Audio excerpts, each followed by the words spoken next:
Après une guerre civile durant laquelle Ali Baba a perdu son meilleur ami, et aussi durant laquelle Aladdin a éveillé un des pouvoirs les plus puissants imaginables, on va s'attaquer à un arc un peu plus tranquille. Le passage des héros à Sindoria, le royaume de leur mentor Sinbad, a pour but de les entraîner en vue du reste de leur voyage. Ce sera aussi le moment pour eux de décider où ils ont vraiment envie d'aller et qu'est-ce qu'ils ont vraiment envie de devenir.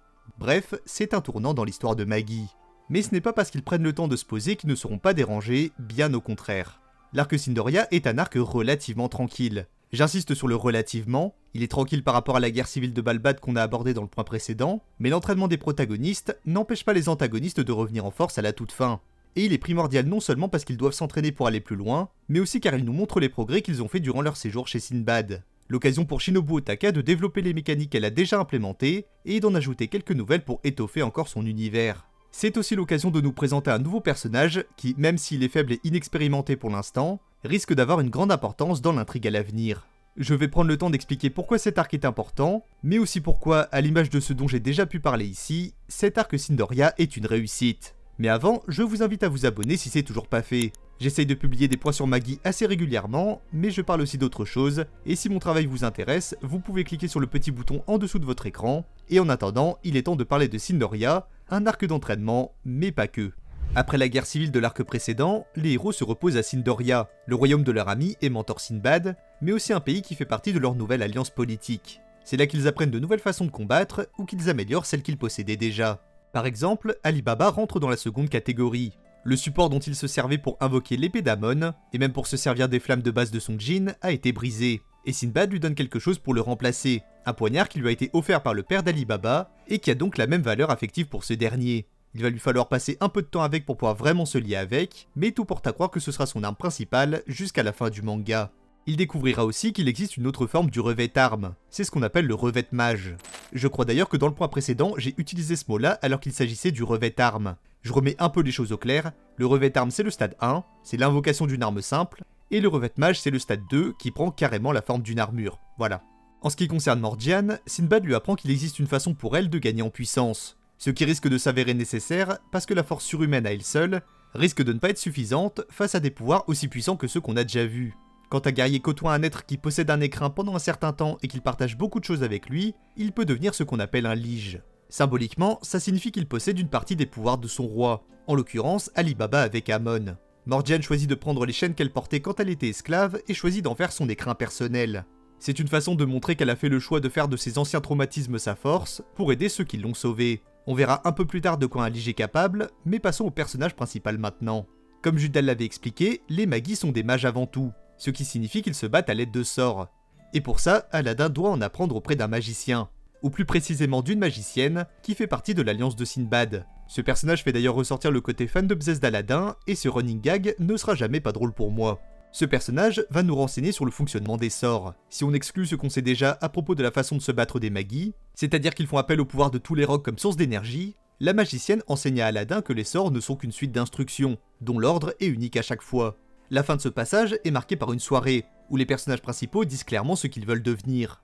Morgiane annonce qu'elle souhaite libérer les peuples opprimés, comme Aladdin et Ali Baba ont pu le faire pour elle. Ali Baba choisit de faire en sorte que ce qu'il s'est passé avec Cassim ne se reproduise jamais, et que les plus démunis puissent un jour saisir leur chance sans que quelqu'un les manipule. Aladdin lui dit alors qu'en tant que Maghi, il fera ce pourquoi il est venu au monde et qu'il le guidera jusqu'à ce qu'il soit roi. Ce passage a pour but de poser les bases de leur future évolution. On a les mécaniques de combat qu'ils vont exploiter, les personnages qui vont les y aider, et enfin leurs objectifs respectifs. Bref, c'était un moment primordial pour le manga, et maintenant que tout ça ne laisse plus de doute, il est temps pour eux de repartir à l'aventure. Et ils ne vont pas y aller tout seuls. Vous savez, il y a une bonne façon de montrer les progrès d'un personnage. C'est de le confronter à une épreuve qu'il a déjà traversée par le passé, pour qu'on voit à quel point chaque étape est devenue une promenade de santé. C'est ce qui se passe à ce moment de Maghi. Sinbad demande au groupe de héros d'aller explorer un labyrinthe, accompagné d'un prince de l'Empire Ko, Hakuryu. Ce personnage est assez mystérieux, il semble assez gentil à première vue, mais pourtant il arrive à voir clair dans le jeu de Sinbad. De plus, il a un objectif de taille, détruire l'Empire Ko. Il a ses raisons, et je crois qu'on en parlera dans la prochaine vidéo sur Maghi, mais pour l'instant il est bien trop faible pour tenter quoi que ce soit contre sa propre famille. C'est une des raisons pour lesquelles Sinbad va demander à Aladdin et les autres de partir dans le labyrinthe. Si Hakuryu est digne de monter dans l'échelle sociale, le djinn à l'intérieur le choisira, et il aura peut-être une chance d'aller plus loin. Du moins c'est comme ça que j'aurais tendance à l'interpréter. Sinbad a eu une entrevue il y a peu avec l'empereur Ko, Pourtant, il décide sciemment de laisser faire quelqu'un qui lui a avoué que son objectif était de le faire disparaître.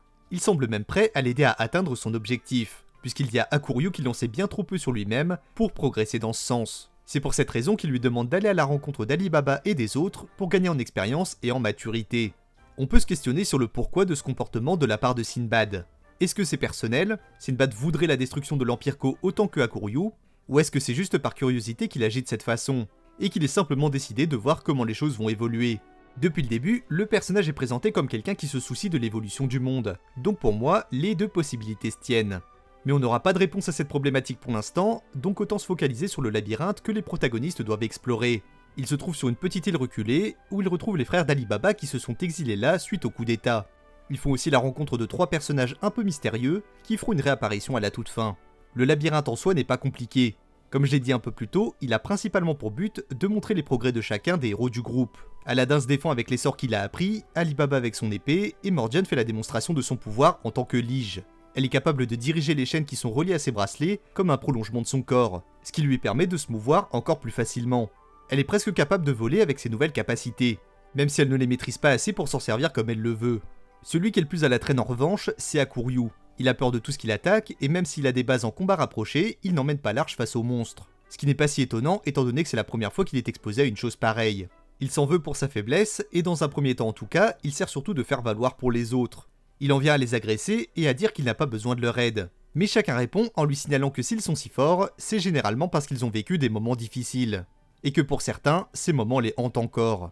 Alibaba est encore poursuivi par la mort de Cassim, dont il se juge responsable. Morgiane désire aider ceux qui l'ont sauvé plus que tout, et elle ne supporte plus d'être mise de côté. Et Aladdin veut devenir suffisamment fort pour assumer sa fonction de Magi, ainsi que mettre fin aux actions d'Al-Samen, l'organisation qui semble vouloir bouleverser le monde en corrompant tout ce qui peut l'être. Chaque personnage a un objectif, comme on a pu le dire plus tôt d'ailleurs, et il est souvent motivé par un sacrifice ou un moment difficile qu'ils ont dû endurer, et c'est aujourd'hui ce qui fait leur force. Ce message est particulièrement appuyé par la présence du djinn à l'intérieur du labyrinthe, Zagan. Une partie de lui va s'amuser à tourmenter Hakuryu et à le provoquer, en lui répétant qu'il est inutile pour le groupe. Mais malgré ce qu'il peut dire, le prince admet la réalité et même Zagan finit par reconnaître qu'il a du potentiel. Mais avant que le djinn décide quelle personne va hériter de son pouvoir, les héros vont faire une rencontre imprévue, et qui va particulièrement les mettre à l'épreuve. Les 4 protagonistes vont recroiser les 3 individus qui étaient à l'entrée du labyrinthe, et il s'avère qu'ils font partie d'Al-Samen. Ils veulent kidnapper Aladdin et s'approprier la sagesse de Salomon, qui a le pouvoir de se servir des rocs pour guider un individu sur le bon chemin.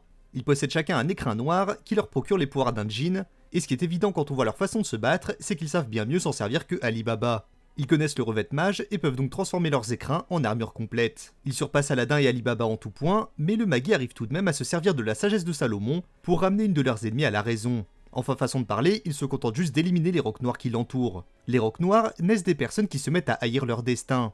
Aller à contre-courant du monde le perturbe et crée ces rocs qui ont un pouvoir malfaisant. Pour en revenir à son ennemi, le sort d'Aladin lui permet de découvrir la vérité la concernant. Son nom est Dunya et elle est la princesse d'un royaume dont le nom était Mustassim. Mais ce royaume a été détruit par un autre royaume, Magnostadt, et durant cette bataille, tous les membres de la famille royale ont été exécutés, dont Isaac, le chevalier qu'on voit à ses côtés.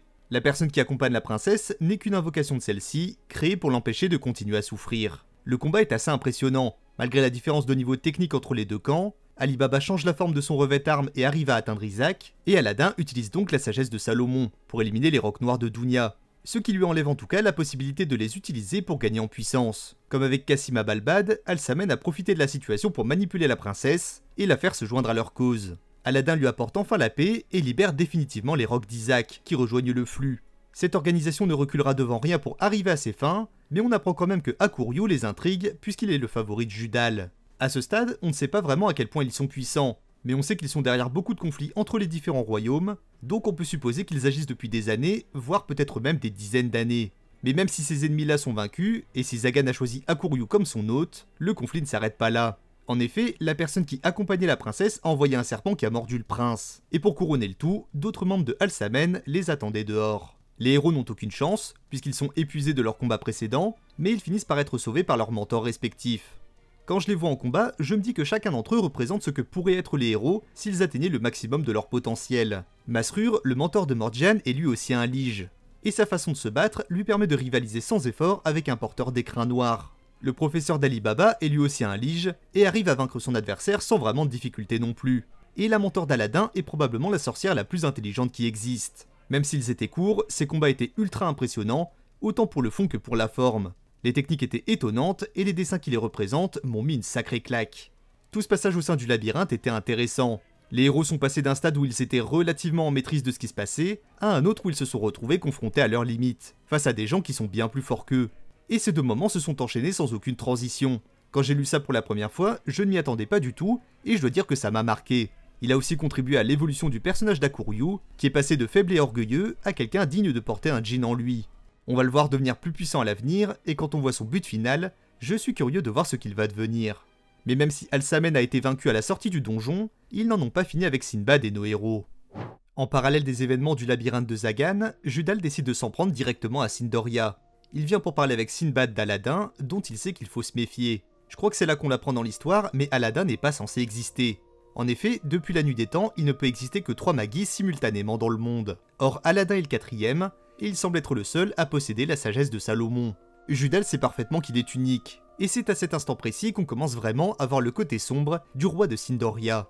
Le Magi l'accuse de savoir qu'il est unique et de se servir de lui pour arriver à ses fins. De plus, un peu plus tard, on va voir qu'il n'hésite pas à manipuler la princesse de l'Empire Ko, parce qu'il sait qu'elle lui sera utile un jour. Mais tout ce qu'on peut comprendre à cet instant du récit, c'est qu'il a fait des choix dans le passé, et que ces derniers ont des conséquences, duquel il ne peut plus reculer. Judal finit par partir, en annonçant que le royaume de Sinbad et le sien ne vont pas tarder à entrer en guerre. Mais avant qu'on puisse en savoir plus, Alsamen relance une attaque, grâce à la morsure de serpent qu'a subi Akuryu un peu plus tôt. On voit qu'ils sont capables de corrompre les rocs de chacun, et vu la façon dont ça a été présenté, ça me fait penser à un sort qui ressemble à l'exact opposé de la sagesse de Salomon.